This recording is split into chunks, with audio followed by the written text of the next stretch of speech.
The first. So I will call the meeting to order, but one thing to say first is that it is nice to see a full house of council members. So thank you all for coming this morning. So with that, roll call, please. Here. Here. Here. Here. Here. Here. Here. Here. So we have a quorum. The first item on the agenda this morning is Municipal Advisor Services. Call upon Bill Sonmore. The requested action is a recommendation to the council to approve David Drone and Associates, Inc. as the city's municipal advisor. With that, over to Bill. Thank you, Your Honor. Good morning, Council. Yes, as before, we had informed you and asked you about going out and getting proposals for municipal advisor services. Municipal advisors help us put financing plans together, structure bonds, bring them to market. So it's something we need here as a city, and we have been with Baker Tilly for a number of years. Prior to that, we were with Paul Donna through Northland. But I did reach out to 5 different firms requesting proposals from Baker Tilly, our current advisor, David Drown and Associates, and we do have Jason Murray here with us. On a side note, he's also our current TIF advisor, so doing our starting out with our new TIF plan. So reached out to David Drown, Ellers, Northland, and D.A. Davidson. D.A. Davidson would be a little bit of a different one. They are only an underwriter. But that's, we used to work with that person, so that's why I reached out to see how their services would fit with Fergus Falls.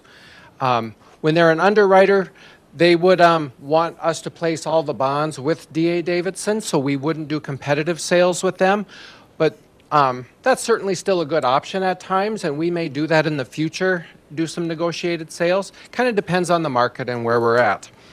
I did receive 4 proposals back. Actually, Baker Tilly, our current advisors, did not respond. I have reached out to them since and let them know.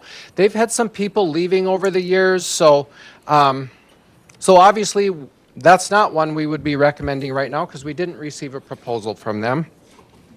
But of the 4, then you can see I have a little scenario in front of you. If we did a $4 million bond issue, for example, what the fees would be. So with David Drown and Associates, $22,000, Ellers $35,500, and Northland $35,200. So these 4 proposals we received, I brought them before the investment committee and the mayor. Laurel Kildee sits on the investment committee, so we met, went through the proposals, and then the committee decided to invite Jason Murray in from David Drown to meet him and talk with him, as it was kind of looking that was the route we would probably be recommending to you. And that is what we're recommending to you today, is that we contract with David Drown and Associates. Jason Murray would be our advisor. I would be very excited about that. I think Jason will do an excellent job for the city. I put some reasons, just a few bullet points on the bottom of why. Certainly, he has great experience with cities and in greater Minnesota in particular. His office is located in Parker's Prairie. So just the other day when we met with him as a committee, then he was also meeting with Clara to talk about TIF. So it's nice to have someone locally to work on that. The fee structure, of course, most economical here for the city, so that's a very nice choice for us. And he's already our tax increment consultant, and we do really like to have all that under one roof. Jason comes with a background of economic development as well, as he was with the city of Alexandria for a number of years. So to have all that under one roof, that we could, work with Clara, with James, our economic development person as well. And then, of course, with more engineering and bringing all our projects together. So it seems like a really good fit for us, and I would recommend that to you today. I did reach out to a couple references as well, and they were very good, spoke very highly of Jason and his team. So there we go. Did you have anything to add, Laurel? I think even looking beyond the numbers, looking at the different applications, if the numbers had been close with someone else, my recommendation would still be to go with David Drone. And so I think it's important that the number is important, but the quality, I feel, is top-notch too. Thank you. I should have said that because I wholeheartedly agree with you. That's an excellent comment. Yeah, and I think equally, and maybe Jason could step to the podium and just introduce himself. But I think Jason comes from an economic development background, so understands some of the reasons for TIF and why some of those programs like TIF, MIF exist in previous work, and has the ability to kind of connect real world scenarios to what we're looking to do. Jason. Well, thank you, Mayor and Council. Appreciate the opportunity. First and foremost, thank you for the confidence. Being fairly local, being only about an hour away, obviously it's for me it's a convenience thing for an opportunity to strengthen my work here in central and west central Minnesota with the firm. So I do appreciate that. I look forward to working with the city. As I told the committee last week, I think the TIF side of this will be a good audition, and you'll get introduced to how I work and walk through applications. It'll be very similar to how I work with staff on bonding and the council on bonding, just that step-by-step process and engagement. So again, council, I appreciate the opportunity. Appreciate the positive comments. As Bill indicated, I have spent about 15 years in economic development in Alexandria, and the last 10 plus with David Drone Associates. So originally from Wadena, so I'm just happy to be in the area I grew up and living in the area that I call home. So thank you again, council. I appreciate the opportunity and look forward to working with you all. Thank you. Any questions? Okay. Your Honor, I first of all want to appreciate the levy committee, the investment committee, and Mr. Sonmore's actions to RFP this. I think it's very valuable to the community, and as we can see, it saved and will save the community money. Thank you. Would somebody care to make a motion? I'll make the motion. So either, I'm not sure which one was first, Laurel and it was Laurel and Mark. So whichever one you want to However put you do. first. I'll yield the second. Yeah. Your Honor, just a couple more questions for Mr. Sonmore. How long were we with Baker Tilly prior to this?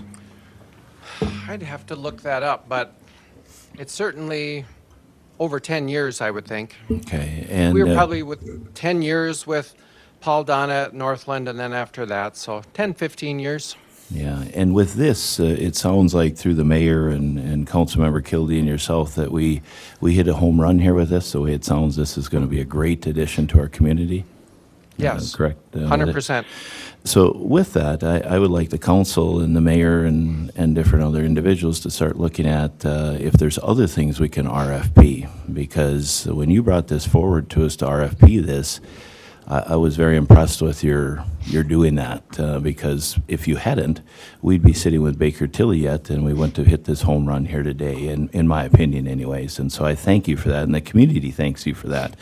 But I think as a broader look at this, I think it's important for us as a council to look at other things that we can RFP, because we may have some home runs in other areas, but we may find some things in other areas that we're doing exactly right.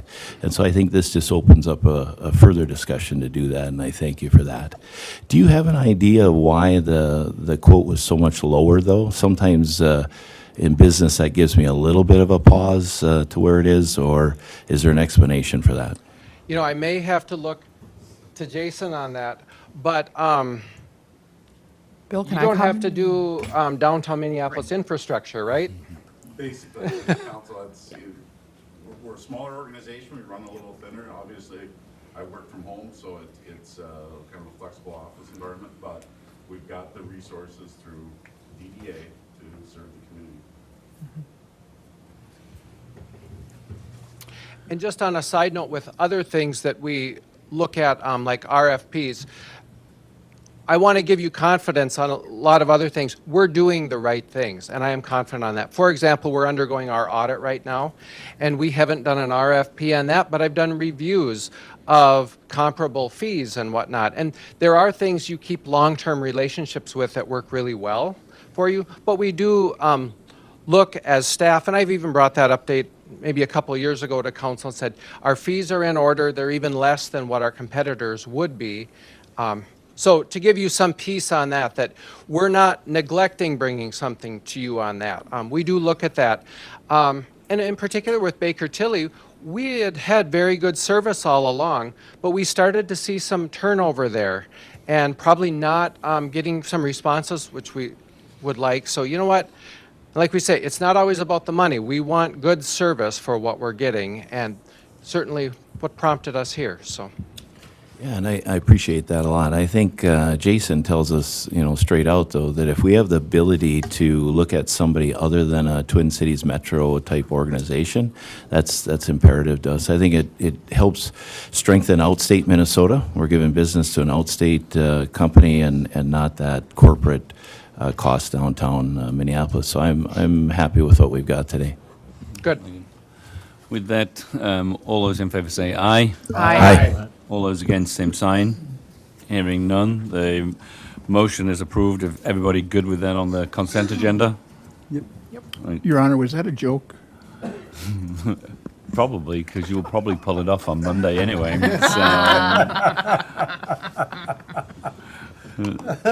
Even though it's not April Fool's on Monday. So, the next item on the agenda is Visit Fergus Falls Agreement. Andrew Bremseth will address this.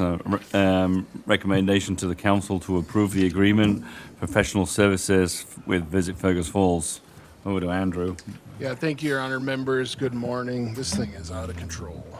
Give me 1 second here. All right. Well, I'll maybe lean a little bit on the mayor and Councilmember Rachels as well, who have been communicating with Visit Fergus Falls and Councilmember Job as well, negotiating this contract. But I will say off the top here that this was a contract that was drafted by the city attorney, and the terms that were in the agreement were terms that were agreed to based on conversations between the negotiating committees from the city and Visit Fergus Falls. All of the terms that the city negotiating team had requested are included within this agreement, and there were very few, if any, changes that were made after the city attorney drafted this. So I would say the conversation has been very cooperative and productive, and I think that reflects in the agreement that's before you this morning. A couple of things that I want to highlight. Probably the biggest change is that we're increasing the admin fee of the lodging tax from 3% that's retained by the city to 5%. And then the more explicit focus on work related to marketing the Bigwood Event Center. So the agreement specifically calls out marketing the Bigwood Event Center, and then developing and serving as a strategic advisor and funder for the design and development of a new convention center website as well. So that's probably the biggest change. There's also a renewed focus on community events and things, throughout the community, maybe a little broader than the historical view of heads and beds, but certainly still a focus on that as well, knowing where these funds originate and the purpose of the funds. So I think it's really a good agreement. The term of the contract, we're proposing commences on May 1st. We didn't know how the council meetings would line up, so we picked that date, and then it would end on the end of 2027, so December 31st of 2027. If neither party were to terminate the agreement at that time, it then just continuously automatically renews on one-year terms. Either party has a 60-day written notice to terminate the agreement for any reason at all. So one other thing I wanted to mention that would be a new change is that as part of this agreement, the city will have a seat on the board. Previously, we had a liaison or an ex officio. Going forward on an annual basis, the mayor and the council would appoint a council member to serve as the city's rep and actually be a seated member on the board. So just wanted to note that. Otherwise, I think it's fairly straightforward. There's some other things that in conversation related to some work this year for the interstate closure and like fireworks for Summerfest and over the river that have been agreed to that don't necessarily reflect, word for word in this agreement. But I think there's a shared and very positive understanding between the city and Visit Fergus Falls as we move forward on kind of what that relationship is and who's going to do what and what some of those expectations are. So I'll maybe pause there, and Mayor or Councilmember Rachels, if you have anything to add, you were certainly more involved than I was. Yeah, Scott, did you want to add anything? Well, we just had really good meetings and a good conversation back and forth. It wasn't always a agreeable situation, but we all come to terms with it. And I think it's a great thing to move forward with it, especially with the closure of the interstate. I think that's a huge thing. The signage you're going to need to do, and of course the website at the Bigwood Event Center was another big topic we're going to talk to, and that was probably the biggest point we made, is to get that thing done, and they agreed to do that. And so I'll just say it was good meetings, and we kind of turned everything around pretty good. Anthony and I had some good discussions with it before and after, so I'm all for us to give it a shot. Laura, do you have anything to add? I guess I had a few questions, because I know that in the previous meetings that, I was in, we had talked about having updates from Rolando coming into council and giving council updates. Is that something that we're still looking at, to have Rolando coming in and giving us quarterly updates here? Yes. Do we know when we're going to expect to see him the first time? We don't have a date set for that, but I would say Okay. in Q2 would be the first one. Okay. And then I know that there's the website, but what's kind of the timeline of the website? ASAP. The website needs work immediately. I think it's maybe started. And they've Perfect. started already. Okay, excellent. Those were my questions that I had regarding this was, if we're going to have Rolando here, are we still thinking quarterly? And when are we going to first expect to see him in front of us here? So, and the website. Yeah, I think, to echo what's being said, a little bit, obviously, I think it was healthy to have the discussion. I think, there was a kind of a perception that all Visit Fergus Falls ever did was heads in beds. And I think, Rolando has done a lot of work on developing a website to promote Fergus Falls in general.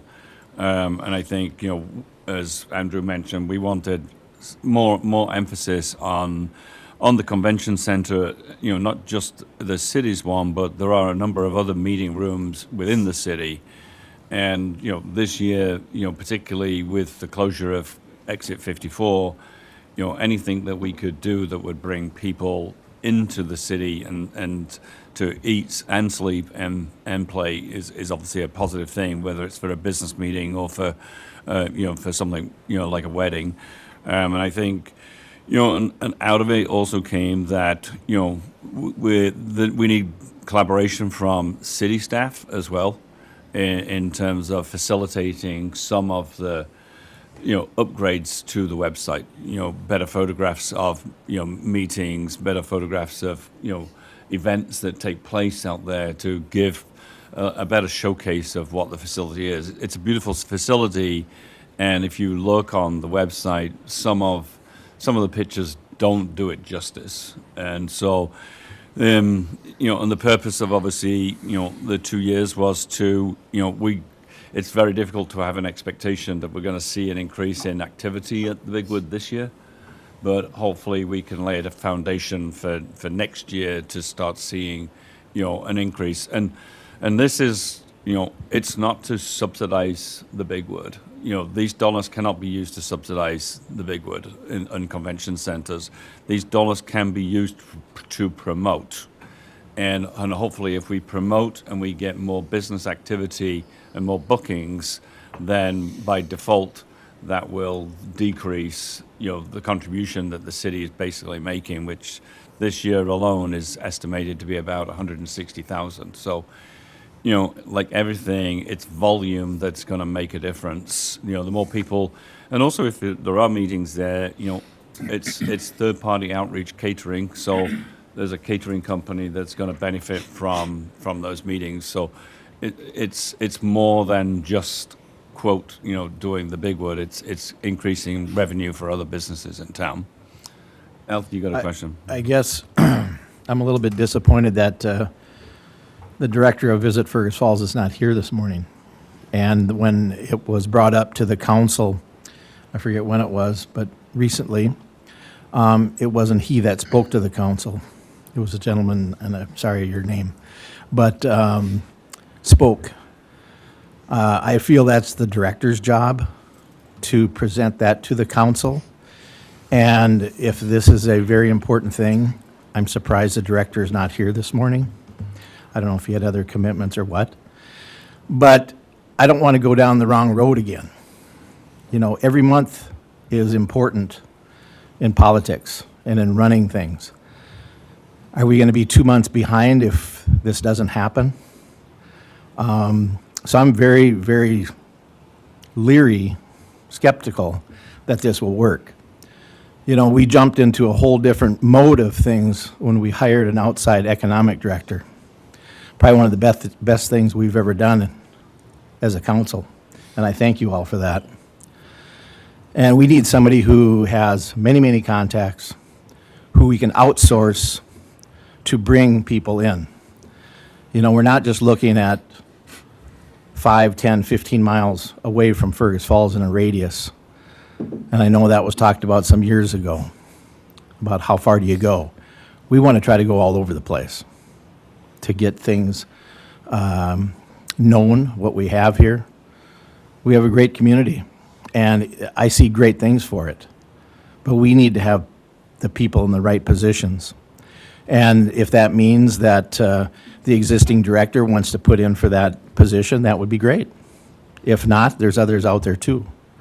So I really feel that, if that was really important, that the director would be here this morning. Thank you. Mike, you have the same? Yeah, Your Honor, I appreciate it very much. I agree with Mr. Krameyer very much, and I really appreciate Laura, Anthony, and Mr. Rachel's work on this matter. I think you're pushing and going as hard as you can to get what we're looking for. I really do. I'm just wondering if it's the right avenue. Sometimes, what do they say? You try to put a square peg in a round hole type of thing, and that might be where we're at with this. To the board of Visit Fergus Falls, I have absolutely no issues, angst with you. I don't know any of you at all, and so what I'm speaking about today has nothing to do with you or Rolando. What I'm speaking here as is there a better route for us to consider this? And it's just discussion, and that's what Committee of the Whole is about. Is there a better route that resembles kind of what we did with James as our economic development individual? And the home run that we hit with that, where he's a consultant for the city.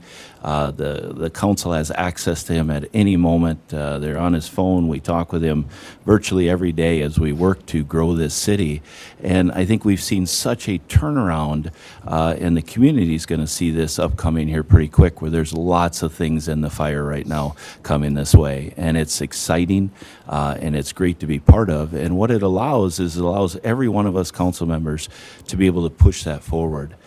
I would like to see something similar with this, if we have that ability. And one of the questions I'd have for you, Mr. Bremseth, do we have the ability to take this 160,000, or if it grows to 200 through the hotels, do we have the ability to take some of that to hire a consultant to be able to drive this Visit Fergus Falls or this type of thing forward? Yeah, Your Honor, Councilmember Mortensen, you could take, if that was the direction of the city council, you could take the entirety of the lodging tax and hire a consultant to do the work as it relates to promotion of the community and the community's event center. Okay. Which is, I'm using those words fairly carefully because that's how statute defines how these monies can be spent. Yeah, so if we had a hard-charging individual, maybe a young college student, somebody that came back to the community, somebody that's working in marketing, maybe somebody that's already in that hemisphere, and we had a thing like James where we set up an agreement with goals and ideas, and they were connected in the same way as him. I'm not putting you on the spot to say yes or no one way or another. Is that a possibility for the city at this point? Your Honor, Councilmember Mortensen, if that person exists, then yes. We certainly haven't done any research in that regard, but you could align something similar if that person's out there. So another question I have is that I was thinking about this. Is there any other entity that the city takes? Because when I look at this money that comes in, I know it comes in from lodging, but I look at it as the taxpayers' money. So I look at it as that their money to use however as wisely as they want. Do we send money to any groups that are not connected with the city that have a board that controls a director in that regard? We used to send to Greater Fergus Falls, which had a board and a director. Do we have any other ones that we're doing that with right now? Yeah, Your Honor, Councilmember Mortensen, PEG Access comes to mind immediately, where there's a franchise fee collected through the cable television, and that's sent to the city, and then we serve as fiscal hosts for PEG Access. They have a separate board and director, and we facilitate the financial side of things. Are there any other, Bill, that come to mind that? That's the first one that came to mind. It wouldn't be many if there were. Right. Okay. So it seems, and PEG Access, I don't want to say that's not the same, but it's not the same as what we're looking at here. And so it gives me, as I look at this from my constituents in the city and as a business person, I look at this that we send that money out to a board that we don't really have a lot of control over other than this agreement that these individuals, the mayor and Mr. Rachels, then put together, which I appreciate, but we don't have a lot of control over where that money, how it's ran, where if we had a consultant on board, we could interact with them daily, weekly, and they also could be part of the community of what city staff is. And one of the things Mr. Sonmore said earlier here in regards to the last thing we were talking about is he said under one roof. And he talked about Jason helping in other ways for the city. I see a consultant coming in, being under that one roof where they can talk to Mrs. Beck immediately and she can say, yeah, that's a great idea. We're looking at this on the community development side. Or they can say immediately to James, hey, you got a big conference. We can coordinate that with this. I think it's a better spend of money to find that individual, and this council is great at finding great people. The police chief is one of them. James is another. I think that money's better spent doing that and bringing them in under one roof as a consultant to really make this thing go, to make it go. Now, if that's Rolando and he wants to apply and he wants to have a small board that he talks with, that's great. But I'm concerned about a board controlling a director and then us not being able to control them. And that's my thoughts today, and we'll see what the council has to say. Any Laurel? I thank Mike and Al for bringing this up. I think it's a valid thing to look at across the board where we can do things better, save money. One concern I have is timeline-wise, we have a really major closure on 94 exits this year. And if we come out of this agreement right now, I'm concerned about how that would impact our businesses where Visit Fergus Falls is prepared to stand up and say, we're going to do the signage, we're going to do these things, because that's a real impact to small and large businesses that I think we need to be prepared to handle. So if we're going to go down that road, part of me thinks we should have a discussion about going down that, signing this agreement. It's good for a year. And having those conversations. I'm worried about the time frame of this summer's construction for those businesses when we don't have anyone in place to do that work if we don't sign this. Can you talk about if that's a concern or if we have some city staff that could do that work that's in pocket right now? Your Honor, Councilmember Kilby, that's putting me on the spot big time, but I'll say, Sorry. No, that's okay. I will say this, we certainly, whatever the direction of the council is, we'll make it work, right? We could secure a billboard and utilize the funds, the lodging tax funds to do that. That's the companies, the billboard companies are well versed and they have a process, and we could do that on whatever timeline, assuming there's availability, right? If you have things in mind beyond that, strategies, James is engaged in some of that. I think there's confidence there. I don't know how to answer that other than, we would make it work if we had to. But I think what you're saying has some legitimacy to it too. Like it's, we're midstream here. We're trying to look forward to 2027 at the Big Wood. I mean, some of these things, if we want to see the success or the results in short order, we got to move on it, right? Because like to Councilmember Kremeyer's point, every month is a month lost, right? I mean, you got to keep going. So whatever you guys want to do, we'll make it work. I think we're fully capable of keeping things moving forward in whatever direction you give. But I think there's legitimacy to everything that everybody's saying thus far. You guys got to decide which direction you want to go. Scott? There wouldn't be any reason that the board of Visit Fergus Falls couldn't bring in a consultant, as far as I can see. I mean, if there's value to a consultant being involved in this process, we sign this agreement, off they go to do the job that we've given them to do, and if they want to bring in a consultant, that could certainly be up to them. They've got the funding and the budget to do it. So I wouldn't discount the potential value of a consultant. I can see how it would work with the structure that we're proposing here, and I think it's time to move on with this. Thank you. I'm a little bit older. And historically, we've just talked about, if you will, clicks online for Visit Fergus Falls. I'd like to see direct marketing of the Big Wood Event Center. Excuse me. They've asked in previous meetings that I attended, oh geez, how do we market the Big Wood Event Center? If I was a young man, I'd show you. You basically buy a list, you direct mail, make phone calls every day, and get the thing booked. Again, in reflection, clicks on the online just don't seem to bring money to the community. So my question to Visit Fergus Falls would be, what direct marketing would be done to actually book the Big Wood? And number two, in retrospect, there's various sign companies, and I know we have one sitting here who will abstain to any vote. You just make a phone call and talk to them and say, hey, I want to put up a sign on the freeway because the freeway is going to be, this exit's going to be closed and we want to promote Fergus Falls. These are not hard projects, as Mr. Bremseth has said. I think the council has, and the city has time to rent a few spaces online, if you will, signs. But to boil it down, what direct marketing will be done for the Big Wood Event Center to actually book the events? Show me the money that the Visit Fergus Falls is going to do. And there's my concern. Mayor? Lauren, did you have something? Well, I mean, that's something that we've talked about in previous meetings, not as council, but as we were meeting separately, is, what are some benchmarks that we can put into place? And so, I mean, that's, I think, absolutely a valid question. I know that we did ask for a marketing plan to be put together. Is that something that is shared with council? Not at this point in time, no.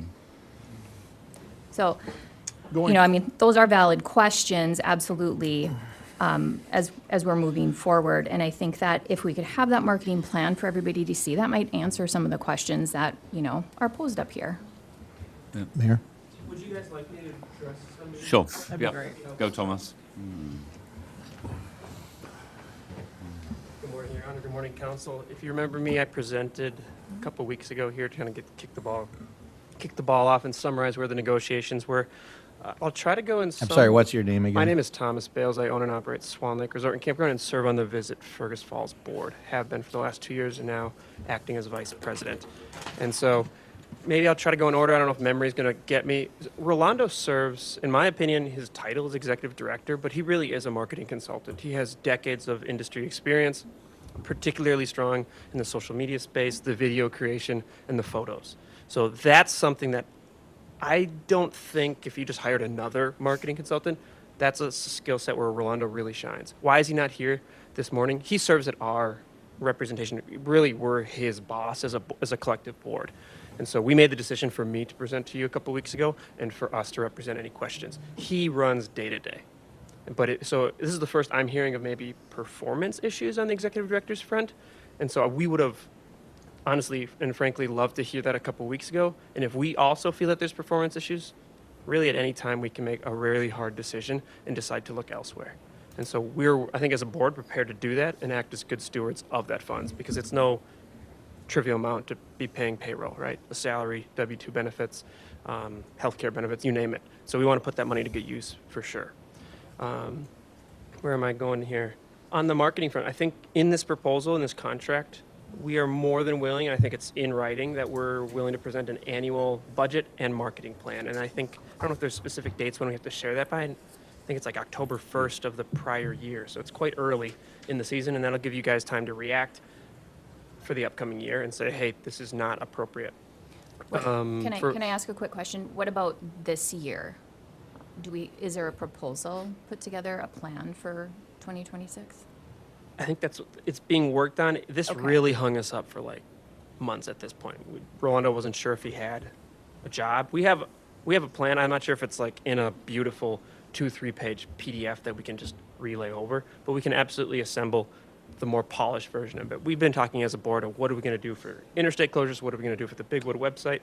That's already been agreed on as a board. In fact, just the last board meeting, we decided, hey, if we're going to build this website, we might as well kind of go all out and do photos, video, 3D, 360 walkthroughs. So we're willing to play ball here. And as Andrew clarified, every feedback and bullet point that we got from council was included in this contract, and all we had to modify was, I think, our official DBA name. And otherwise, we accept it as is, including the ongoing maintenance for 2026. Councilmember Mortensen, you were questioning whether or not it makes sense to hire a consultant and bring them in-house. We really do view, maybe there's a hop in between where maybe a barrier to that direct control, but what you would be missing if you hired a direct marketing consultant is the expertise of all the hotel operators or resort operators who are volunteering their time to basically act as a sounding board for an executive director. I'm not sure you would get that if you were to hire someone in-house. The city council, of course, has talent, but you're talking to industry professionals in this case, and we're constantly in the monthly meetings and email chats, in one-on-one conversations, guiding Rolando to make good decisions and act as good stewards of that money. And so it would be one caution that if you were to bring this in-house, really to just exercise more control, direct control, you'd be handling the HR piece of it as well as overseeing somebody's day-to-day work, which right now is outsourced in effect to volunteers. So it'd be one burden, perhaps, or responsibility that the council and the city would have to take on. Thomas, I appreciate that. I appreciate all the expertise that the board has on that end. The huge problem that I have that I will not be able to get over today is telling the taxpayers of this city that we are going to send money to a board that we cannot fully control. And that board is going to determine how to promote this city. I can't do that. We don't do that in any other venue. We don't do that any other way. And you said it straight out that you control Rolando and how he does stuff. That board is in control. And that's just a non-starter for me. I can't go for any farther than that. So I'll be a no vote on it today. Sure. It's just outside what we do. It's not how the taxpayers' money should be run in this city. Yeah. And for the taxpayers, just to clarify, these DMOs, these destination marketing organizations, exist across Minnesota at the city, the county level. There's, I don't have a number, but probably 100 of them, right? Jurisdictions across the state operate in a manner exactly like this. So there is precedent for this as a governing model. And in a sense, there is some control. It is one hop removed, right? You can twist our arms really on a 60-day notice. You can cancel the whole thing if we're not performing. You could ask for more bullet points in the contract renewal for next year. And so I do think there is a way for you guys to exercise control, and you've in fact done it over these negotiations. I push back a little bit there that your wishes can be realized. Lisa, yeah. Good morning, Mayor, council members. I'm Lisa Workman, the president of the Fergus Falls Area Chamber of Commerce. We don't have a dog in this race other than the many hotels in fact, all of them, except one, who are members of the chamber, those are your taxpayers, Mike. Commissioner Mortensen, those hotels are the ones that are paying property tax. They are paying for services throughout the city, and as the chamber, we're here to protect their interests. I don't represent Visit Fergus Falls. I've sat on their board as an ex officio non-voting member for the past 19 years. Every year that I've been at the Visit Fergus Falls or Fergus Falls Convention and Visitors Bureau meetings, there's always been a city council member who was a liaison, so there's always been access. In fact, there were several years that there were council members assigned who never showed up at board meetings, and I think you know who you are because you're currently on council. As I said, your hotels, those property owners are paying property taxes, significant amounts. In fact, if you recall, we have the Mill Hotel, major recent development, which will be a major taxpayer down the road. The property taxes is what funds our city. The lodging tax that's collected is collected by visitors. They are not residents. They're not your constituents. They don't vote for you.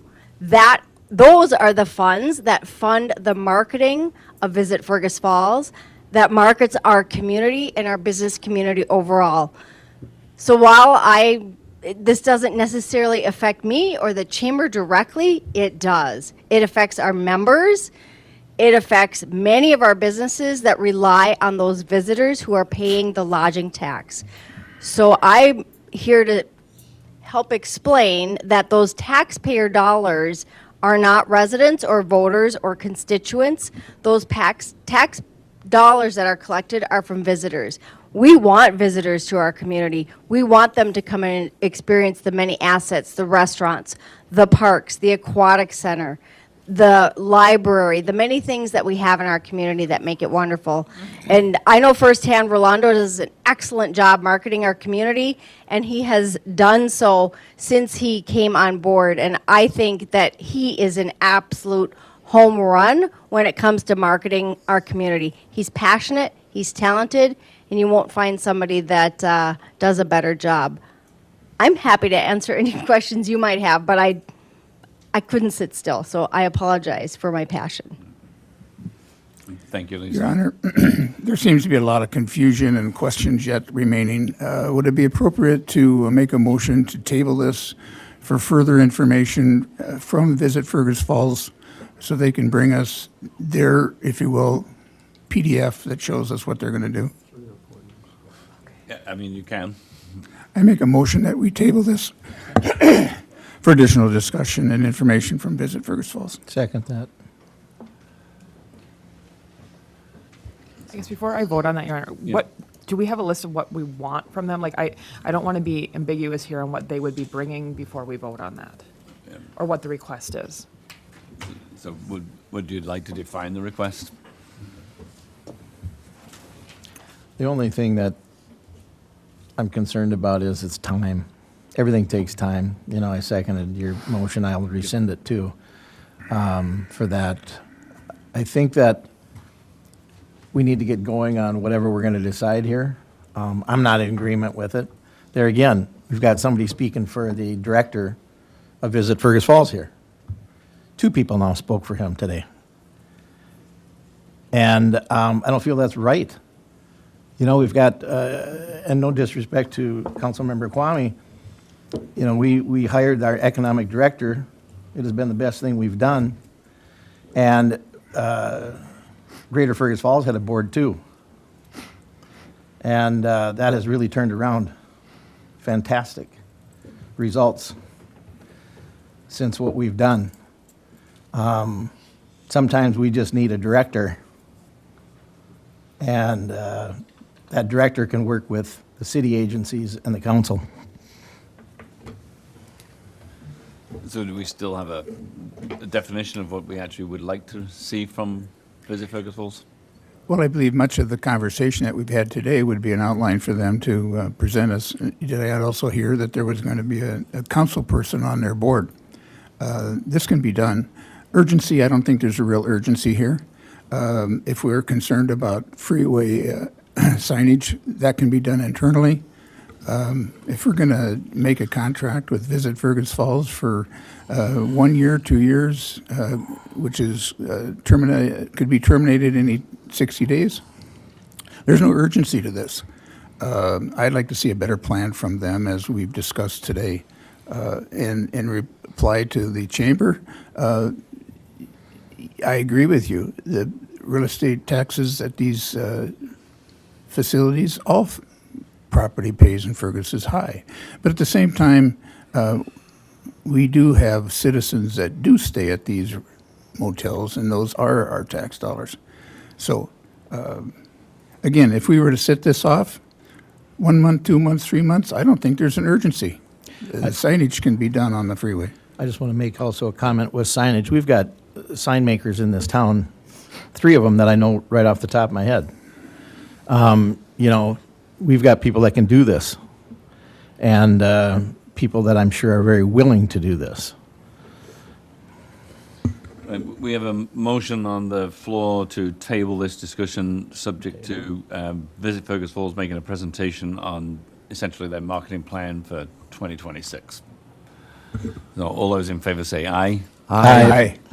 Maybe we have to do a show of hands, I think. All those in favor? 3. All those against? Aye. Same side. Yeah. So we got 5, 3, 5. The motion fails.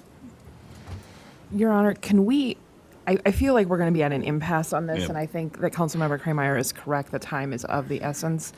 To try and find some happy place where everyone gives a little, do we see if Visit Fergus Falls would consider this contract through the end of this year, and this council puts together a subcommittee to look at outside options? So we are moving forward to cover 26, and we look at options. Doesn't mean we're walking from Visit Fergus Falls. Visit Fergus Falls is one of those options, but we look at some outside options, so then everyone feels fully informed to make a decision for the longer term. Maybe you should make that as a motion. I will. So we have a motion that, I will second that. and Laurel and Laura.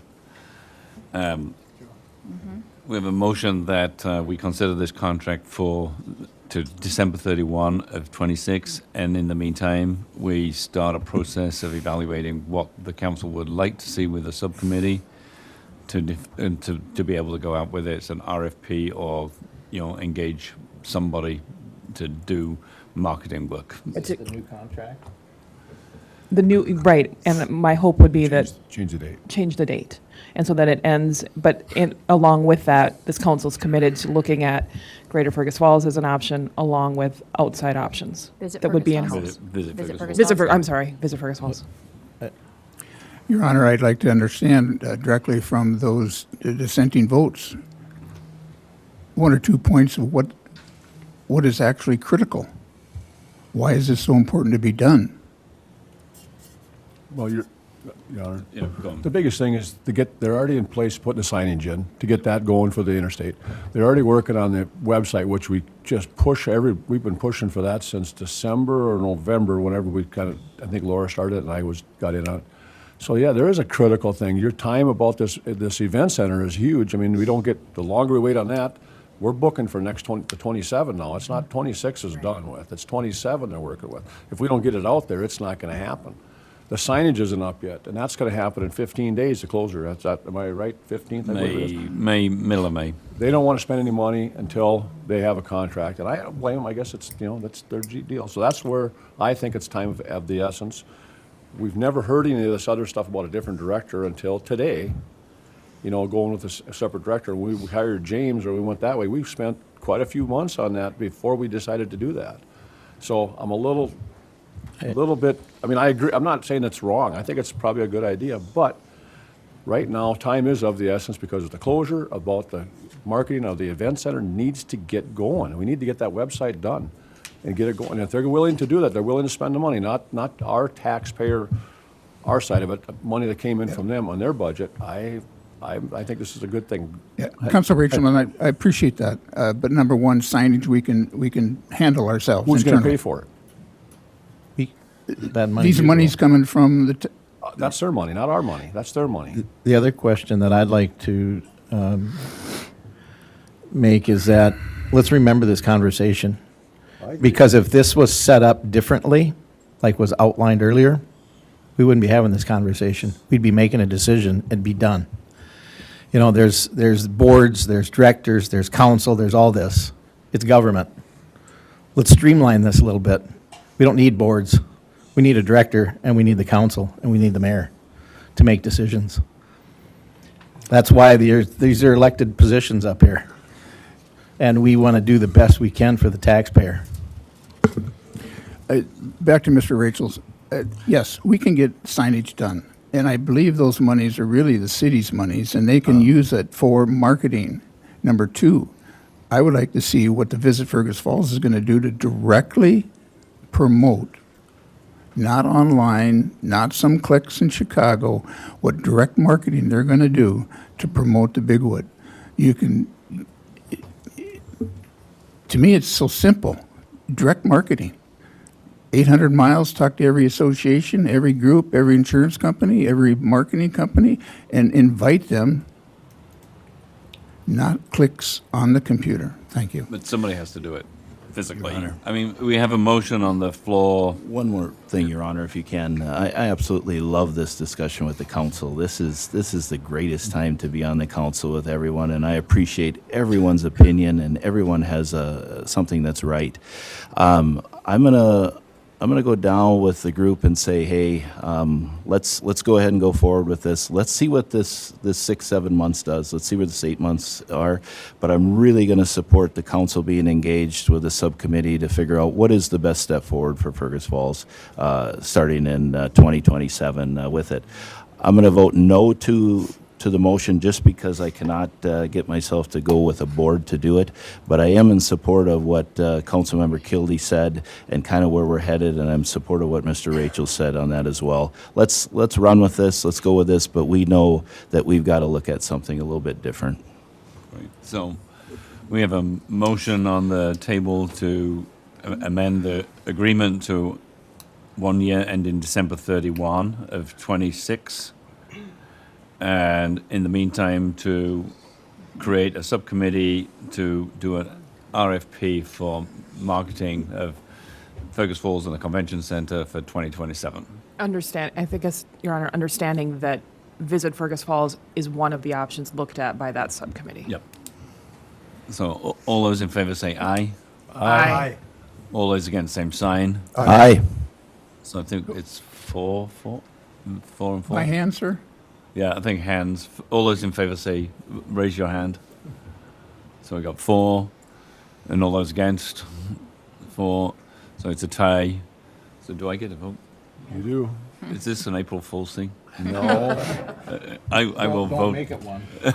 I will vote in favor of it to keep the thing moving, because we do have to have some marketing for 2026. I think I asked Mr. Bremses to come back and give us a definition on the monies, how it can be spent, who can spend it, and who has control of that spending. Not today, please. Yep. So, okay. Because the motion just approved a subcommittee, I would suggest that you, Mayor, bring names on Monday night to appoint the subcommittee at the same time as approving the limited contract. So add that to your list. Yep. Thanks.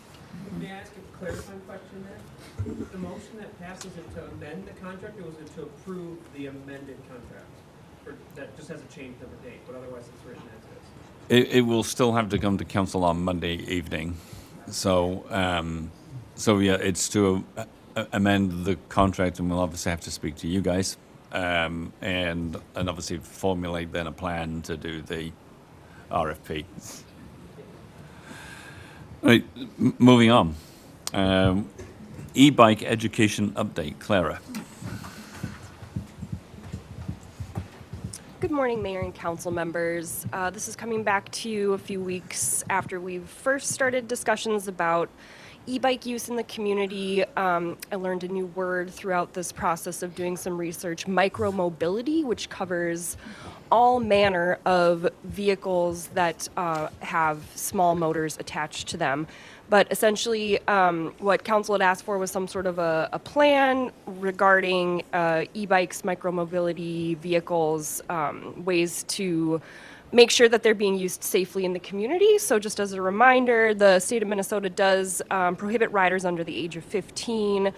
E-bikes must follow standard traffic laws while operating wherever bicycles are allowed. And in Fergus Falls, we restrict bicycle riding in the central business district. In the memo that I provided you, I do define what our central business district is. That definition is found in city code. It is the area bounded by Cavour Avenue on the north, Whitford and Freiburg Avenue on the east, Washington Avenue on the south, and Vine Street on the west. So Lynn and Police Lieutenant West and I have had at least one meeting and then several rounds of communication regarding plans for an education campaign. We don't necessarily feel that the time is right to do any kind of ordinance updates, but rather just making sure the community is aware of what requirements are out there regarding e-bikes currently, and making sure that education is getting to some of our younger riders and families. So we have started putting together some materials. Lynn has them up on the screen, but our first round of outreach is going to be April 17th at the YMCA's Healthy Kids Day. I believe Lieutenant West is going to be there. So he will be handling some of that outreach himself, and I'm happy to take any questions or comments. May 13th, there's an event with the Law Enforcement Center where about 400 kids from age 2 through 4th grade come in, and this will be in the little swag bag with them that they get with some education materials. Just fun little cute things to remind kids to wear helmets, follow the rules of the road, be safe. Laurel? Two things. Why age 15 versus 16, I guess, would be one question.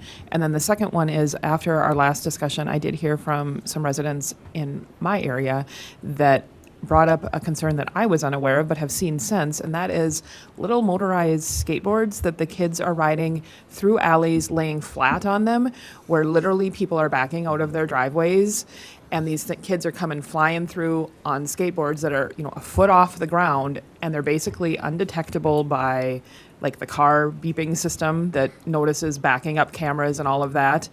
And very concerned, this resident was 2 or 3 times, she made the comment that she's almost felt like she was going to back into this child.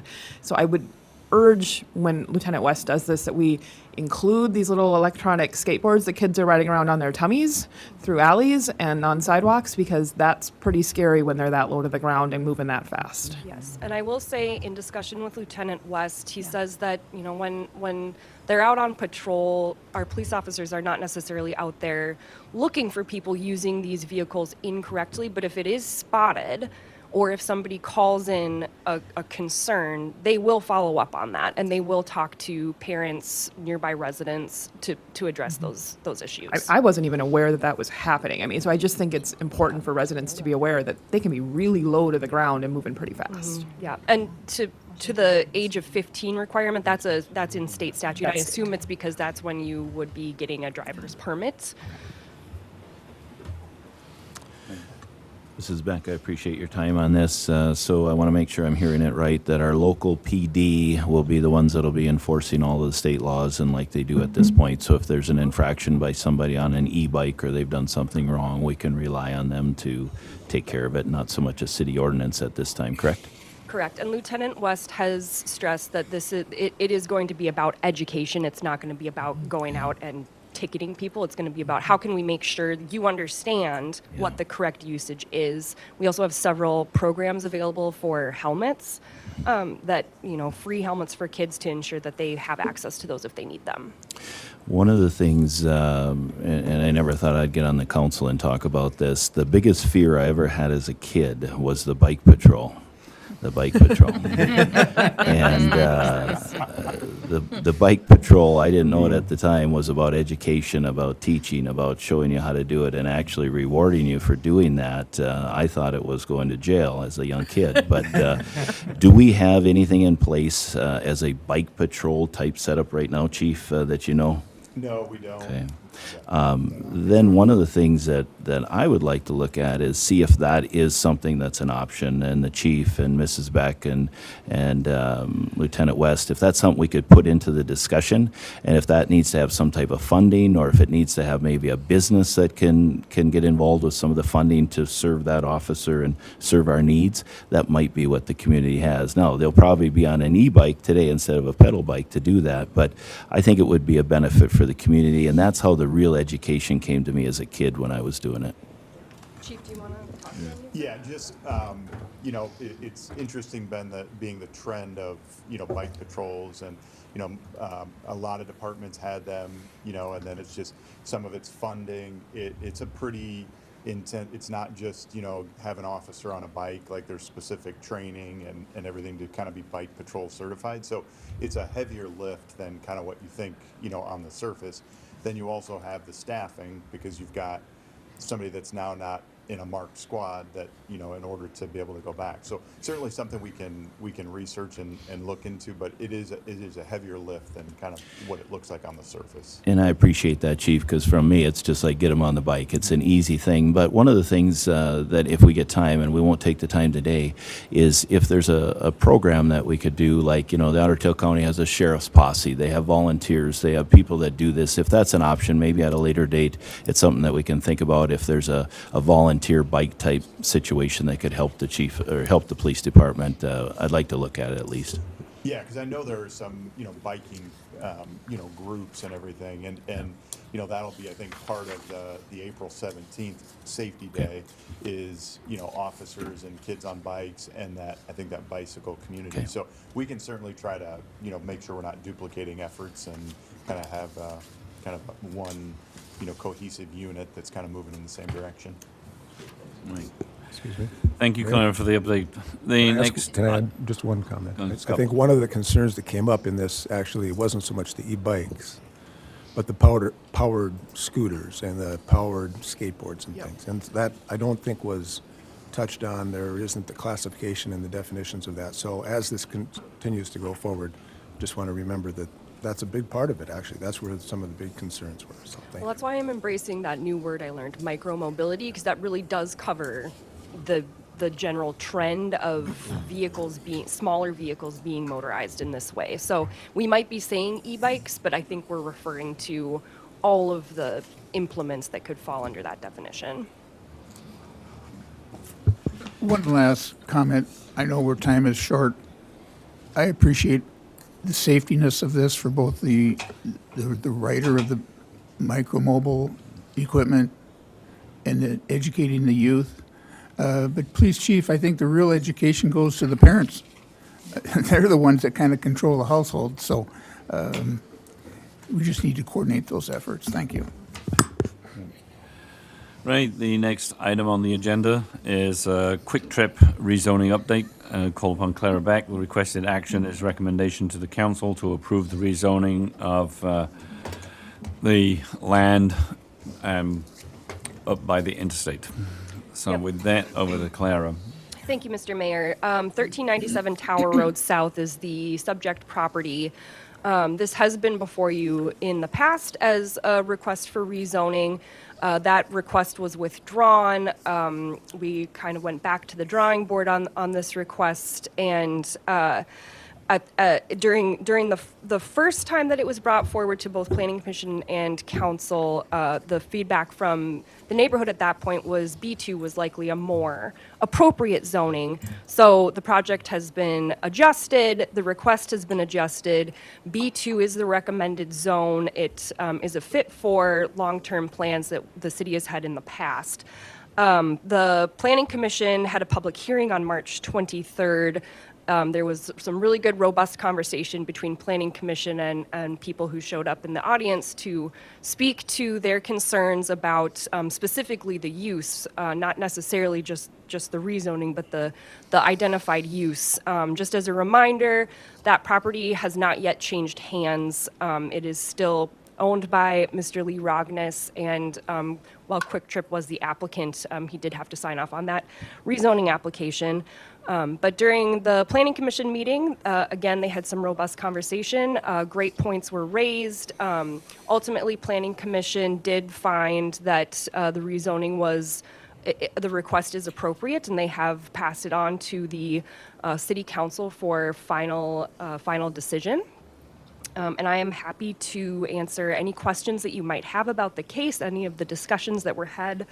I included all of the relevant materials from Planning Commission and that have been gathered since for your review.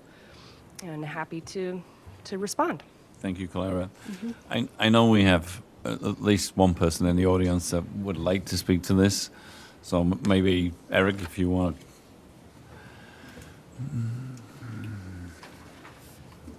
Eric Ugrud, 1028 Ridgeview Court, right in the neighborhood there. Thank you, Mr. Mayor and council members, for having us.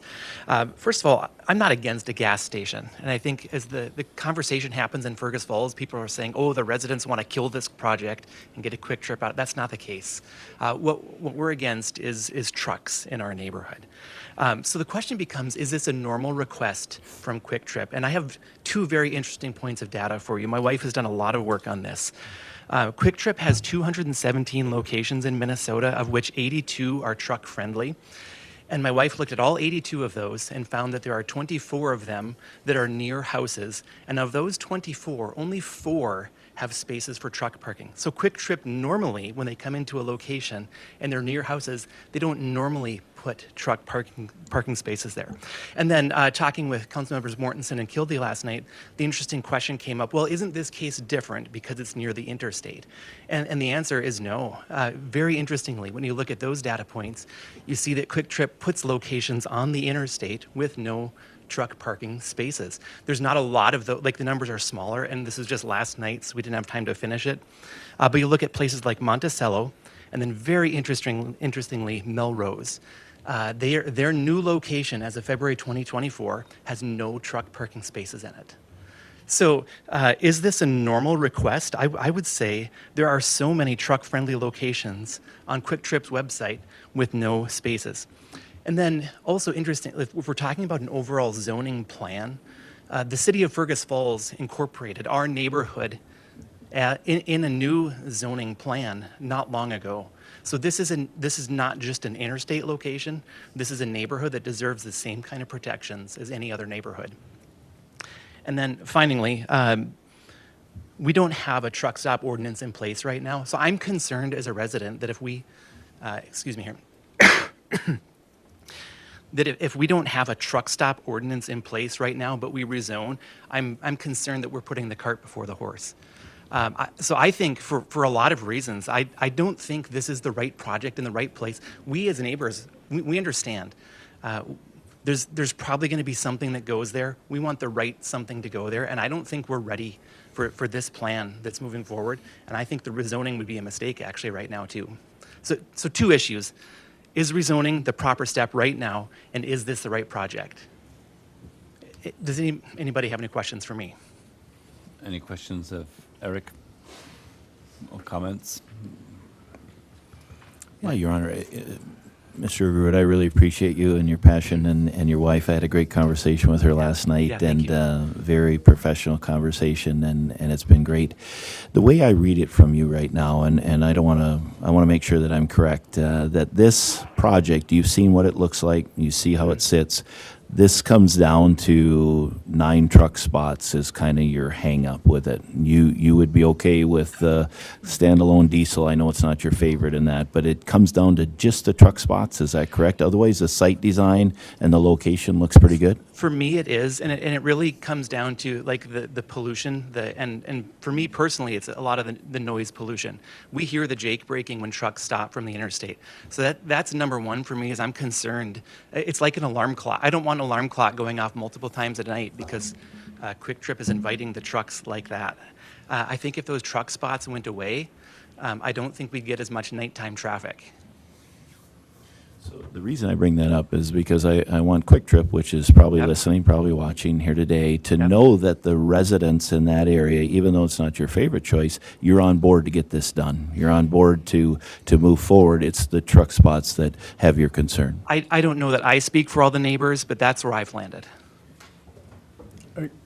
Go ahead. No, you go. You go. When we started this, it was 29 spots, and you Yeah. guys were totally against that. Yep. But when it was talked about reducing those spots, you thought that was good, but now it's not. I mean, that's we what were, my take was.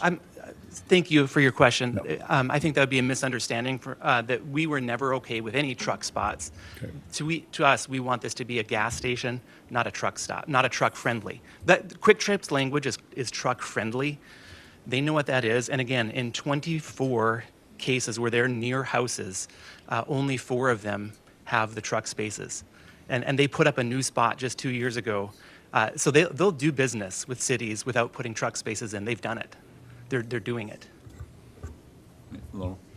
So I'm the one that kind of shared the information with your wife last night about Melrose. So Yeah. I was actually at the Melrose Yeah. location last Yeah. night when I was talking to her. Interesting timing. Yeah, interesting timing. And I was there on Monday night too. And I've talked to their employees and their management that was on site when I was there both nights in later evening hours.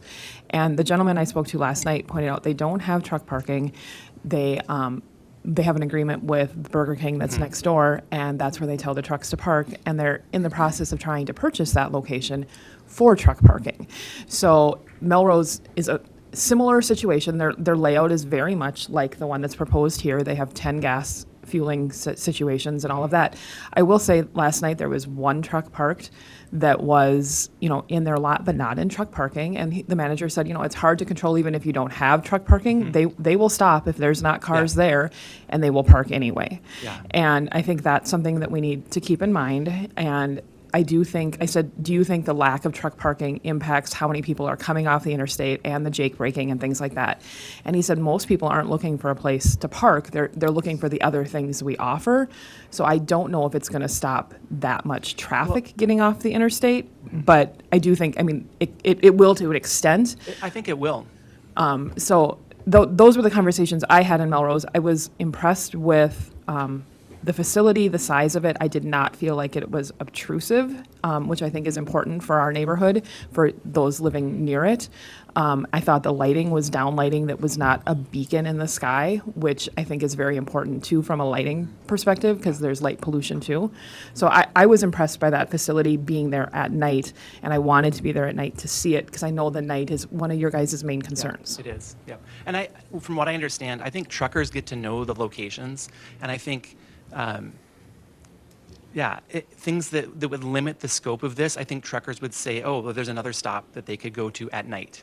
And that's my big, like if Quick Trip would say, hey, we'll shut down from 10 p.m. to 6 a.m., I'd be fine with that. They're not going to do that one. So I think it's up to this group here to put some limitations on it. Your Honor, one last thing. I never thought Ms. Councilmember Kildee and I would be in the same place, but I'm in Dilworth Quick Trip last night as I'm talking to your wife, so this is unbelievable. It's a little weird. Yeah, there's something going on here with it, and they have truck friendly, but they don't have parking in there, and so I'm very familiar with that. I go by it almost every day, and I think the point I want to get across here is a couple of things. One, I want Quick Trip that's watching this to know that myself as a council member and the community and the people that I represent, we are very eager to have this. We are very excited about it. We're appreciative of it. We want to see this thing come through. But the other thing I want you to know is Quick Trip is a great company, and even in the negotiation with Quick Trip, they virtually listened to everything that was said to a degree. They did, and so I think just your speaking here today, your talking, and not so much the council forcing them to do things, I think is the great asset here today. I guarantee you Quick Trip will listen and hear what you're saying, and I guarantee that this community will get a great Quick Trip when it's all said and done, whatever it is. Today we're talking more about the zoning, and I know I think we owe it to the residents of this city and Quick Trip to at least go through the zoning. But the words you spoke today, I guarantee you, will be heard by Quick Trip loud and clear. Is there then an assurance you can give us that if it's, like, I'm concerned right now that if we rezone it and there's nothing restricting them, what's to stop them from building something even bigger than what they've already recommended? Yeah, and I talked with your wife about that last night. That's where the truck stop ordinance comes in totally for me. It's very important when we do this truck stop ordinance that it will stop the ability to go huge with that. I want to make sure Can that ordinance come after the zoning, the rezoning? Yeah, because it's a separate thing in my mind, and Mrs. Beck can speak to it. She's the knowledgeable one on it. But I don't see the truck stop ordinance having to be in front of this because I don't see what Quick Trip is doing as a truck stop based off of what we're looking at, the parameters of a truck stop. So I don't. And but, I do. I mean, they're inviting trucks to stop, but. Yeah, but our ordinance for truck stops will be bigger and broader, and I think you'll see some things added to that will actually put protections in for your community, your neighborhood, that will be coming. But I think as a council member myself, being on the committee that worked with the negotiation, I'm ready to put my arms around Quick Trip. I'm also ready to have them hear what you said, but I'm ready to roll forward. Can you ask them about removing the truck spots? I can't, and I won't, because what I did when we were talking in the negotiations, when they went from 30 spots down to 9 spots, to watch a company do that, and then to hear back from me and other members that, hey, this looks good, I'm in support of this because they took 70% of the trucks away. I can't come back now with my integrity and character of who I am and say, Quick Trip, I need you to go to 0. I just can't. That's not who I am. When I sat there and said, hey, this looks great, I support this, and they came back with a plan and they've put all that effort into it now, I can't come around the backside and do that. And I understand where you're coming from, and I just say to the rest of you then, knowing what we know now, I'd say let's shoot for more of a Melrose size than the one that's planned. And I think we could ask them to do that. Your Honor, can I ask a question? My sense, and please correct me if I'm wrong, is that we're at a point with Quick Trip where there was a little bit of hand-holding needed to say, let's put another application in when the first one didn't go forward. And we got that application with a lot of concessions, as Councilmember Mortensen has just said. Are we at the point where we are a go or no-go with Quick Trip in your mind? I think to a certain extent, simple answer is yes. I think they've made some concessions to the original plan. I think by listening to the community, and I think one of the things we talked about earlier, time kills deals, and the longer that we go without making a decision, at some point in time, we have to make a decision of yes or no as to whether or not we're going to do this as a community and as a council. And if we just continue to push this along, Quick Trip will move to the next opportunity. So if we want to see economic development, then we have to make some concessions equally. Obviously they have, so we have to. And I think, it will just be that they will just let it fade and die. I don't think they'll come back and say hard no, but I think time is of the essence. They're planning, they're planning, this is a build in 2027. So they're a year out, and if we keep delaying this, they'll move on. We talked about kind of like, a lot of businesses in town that James and I have, talked to, when they get regulatory pushback, which the state has a lot of, just in general, then it's easier to go to North Dakota, or go somewhere else. And that's, companies aren't going to wait forever for us to make a decision. They want to know what our decision is. And they will live with it, whether it's yes or no. They move on and they build somewhere else. But we would be without. In my opinion, we would be without a quick stop, a Quick Trip. can we make a recommendation to go ahead with the rezoning then and make a counter offer? They made a counter offer. Can we make a counter offer and ask them to reconsider the 9 truck spots? It's not a normal thing. No. 20 of the 24 locations, their locations in the same environment, don't have truck spaces. I think, number one, Minnesota is very fortunate that Quick Trip wants to be here. Number two, we should be ecstatic as a city of Fergus Falls that they want to come here, being so close to North Dakota. You know, there again, I'm all for the residents too. We spoke for a good 45 minutes after that last council meeting, myself and Yeah. Councilmember Mortensen. And it was good dialogue. You know, as I said too, when I ran for council, economic development, we need this to save our community. Without economic development, our taxes are going to be so high, you're not going to be afford to live here. And that's what I'm concerned about too now. You know, you've got the homeowner, but then you have the welfare of the city. Yeah. And we got to look at that too, because if we don't have the welfare of the city, we don't have the homeowner. And I think we cannot go back to Quick Trip and, you know, keep nickel and diming them to death. But their Well- nickel and dimes are hundreds of thousands of dollars. And they're going to get tired of it. Yeah. And they're going to say, we're out of here.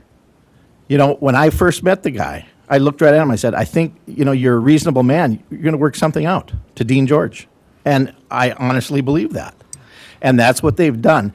They've shown great faith to come forward, and what they did not do, and by not doing it, their bottom line, that's a lot of money at the end of the year. I mean, a ton of money.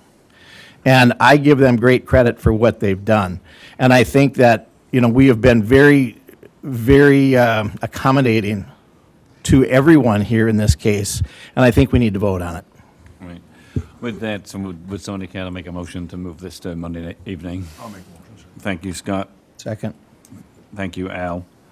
So we have a motion to move this to Monday evening's council meeting. All those in favor say aye. Aye. All those against, same sign. Mr. Hearing none. Lane, I abstain. Mark is abstaining. So we'll move it to Monday evenings. The next item on the agenda is lead service line replacement task order. Kyle Meyer, recommendation to the council to approve an engineering task order for phase 1 of the lead service line replacement project in line with the grant application. With that, over to Kyle. Thank you. Good morning, Mr. Mayor, City Council. Before I jump into the lead service lines, I just want to give the council a little bit of information on, we'd opened some bids on our city projects yesterday. We opened bids on Cavour and the alleyway projects and parking lots, and we opened bids on Cleveland Avenue. Bids came in very, very favorable. So really good news. As you remember, we opened bids and we're looking at doing the alleyways and parking lots last fall. Those bids came in very favorable as well. So we're putting together the budgets now. We'll bring the information on Monday night and go through the numbers in detail. But just rough numbers, Cavour was about 400,000 under budget, and Cleveland was about 200,000 under budget. So big savings. Can I make a comment? And I think Councilmember Layton said that last year. Yep, Thank you. you bet. Kyle, that included the alleys and the parking lots. Correct. Yep. We're going to open Douglas tomorrow, so we schedule those out on purpose like that. So we're hoping for that one too.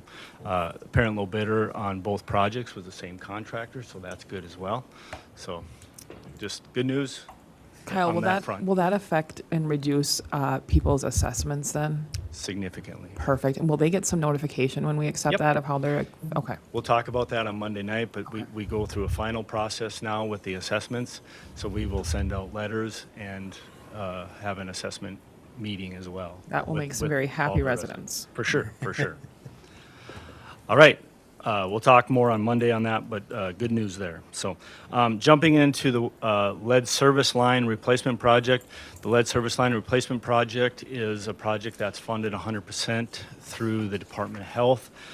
Today I've got an engineering task order for approval to put together the final application to PFA for that project, put together plans and specifications, do the bidding and negotiating, and then manage all of the construction of the project. So, and again, that's all funded through that grant through the Department of Health. I'll make a motion that we do this, or move this to Monday. Laurel, thank you. Thank you, Jim. Any questions? I mean, it's pretty straightforward. So with that, all those in favor say aye. Aye. Aye. All those against, same sign. Hearing none, the motion is approved. Everybody good with that on the consent agenda? It's fairly simple and straightforward. Just one last item which will get brought up again on Monday. We managed to get an easement signed by IDS 544 for the Freiburg work.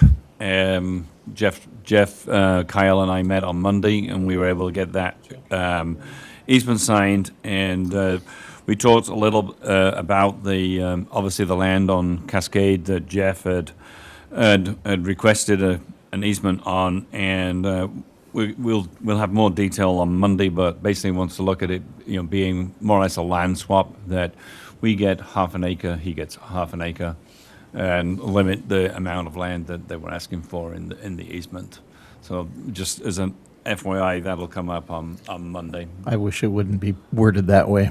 Your Honor, could you say it again, what you just said, so we can hear it? It's the first I've heard of it. Could you say it again? Basically, what Jeff is going to ask for, effectively a land swap, that we have half an acre for our easement, and he will get half an acre for his easement. So no party is harmed by this transaction. And when the mayor says a land swap, it's an easement. Right. So the easement that we had talked about a month and a half ago, it's the same easement. Back to where we were. Yeah. Okay. But I think the easement is more favorable for the school than it is for the city, Yep. because we're dealing with a sidewalk by the school, and if he doesn't want to give the easement, I believe the sidewalk goes away. Is that correct? Correct. By giving him giving the school, the superintendent, what he wants, the school, by giving him the easement that we have for that other piece of land, it increases the value of that land because it gives him and the school district access to that land. So they are gaining a lot more than we are gaining. They would just be they would be losing a sidewalk as a safety sense. It would just be normal just to, hey, here's your easement for that sidewalk, and then we'll deal with his other thing on the side. I think it seems a little bit, I don't like how that swap is being done. Sure. It is nice to get the easement that we have on Freiburg, to get that cleaned up to more like a regular right-of-way throughout the city. I have a question on that. And we can talk about this on Monday night. If we give that easement, let's say a neighbor wants to purchase it or something, someone that actually would pay for it, do we still have land that we could sell then, the remainder of that, so we don't keep that on our books when we don't need it? Yeah, there's additional land there within that lot. The use of it outside of the easement, that's up for discussion, I guess.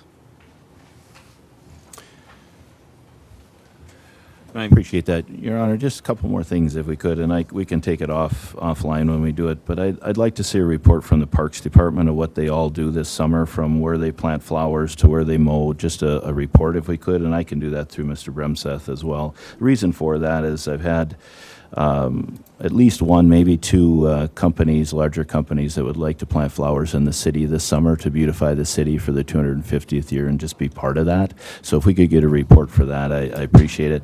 The other thing, too, that's brought up recently is, are council members encouraged to come to commission meetings and at least sit in the crowd for their constituents?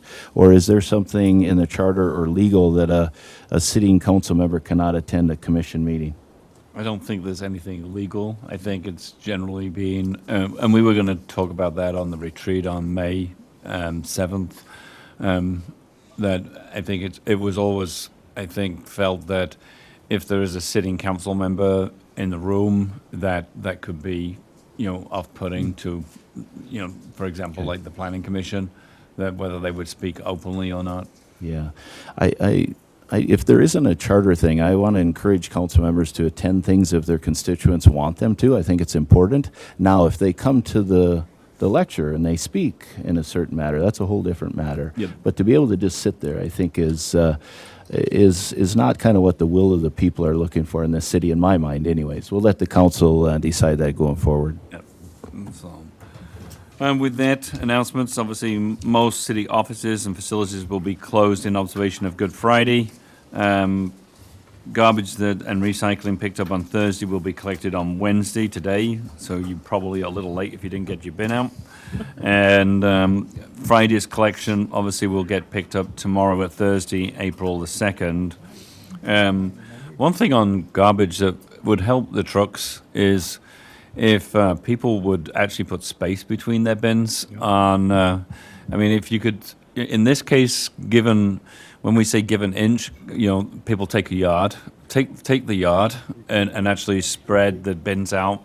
It makes it more efficient for the trucks and safer for them. So I notice, in my early morning walks, there's a lot of people that put the bins tight together. So that would just be helpful. And obviously April 6th, 5:30, there's a council meeting. And on April 28th at 4 o'clock to 5:30, the De Lagoon Campground will have a grand opening ceremony.